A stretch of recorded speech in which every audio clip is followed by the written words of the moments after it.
जी भाई की ना थोड़ा रमजान रमजान जी कितों दे रहे हो शाह जीवन दे इत्थे की करदे हो इत्थे फरीदकोट दुद्ध आंदा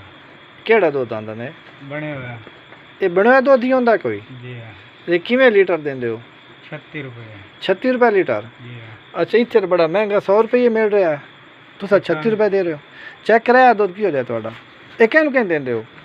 ये असलम नू ते यासीन नू ते मुजम्मिल नू असलम चदरड़ नु जी हाँ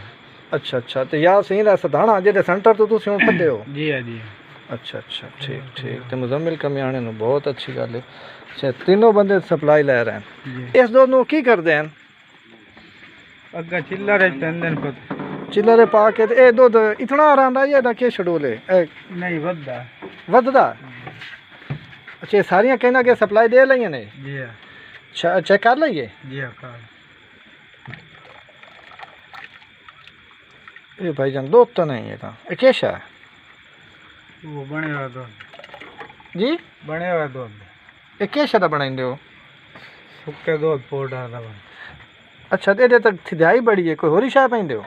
और तो मैं नहीं पता अच्छा तो नहीं पता ये कहीं दा काम है असल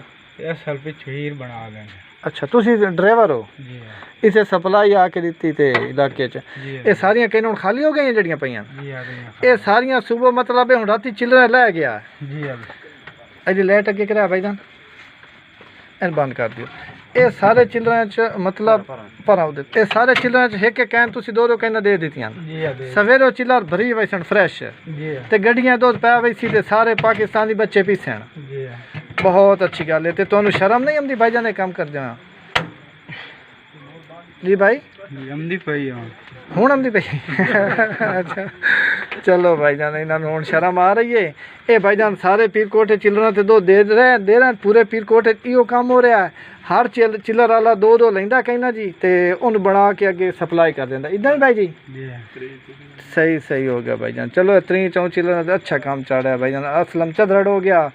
ते मुजम्मिल कमियान हो गया जी हाँ ते नाल हो गया यासीन सदाना जी हाँ ठीक हो गया भाई बहुत अच्छी गल है भाई काम चेक के रखो मेहरबानी भाई शुक्रिया नाराज तो नहीं हो भाई तुहानू राह डक्या क्यों है नहीं अल्लाह असं भाई तुहानू हुणे जामण देना असं भाई चेक कर भाई तुसी रोजाना आमदे हो पता नहीं की शलाय आमदे हो कोई सवारी छोड़न आमदे हो असी तो सान तो नहीं पता भी तुसी इतनी अच्छी चीज़ नूर नूर खुदा लाई वदे हो जेड़ा हथ तू नहीं पैलां दा बालां दी आंदरा तू क्या लाना मेहरबानी भाई।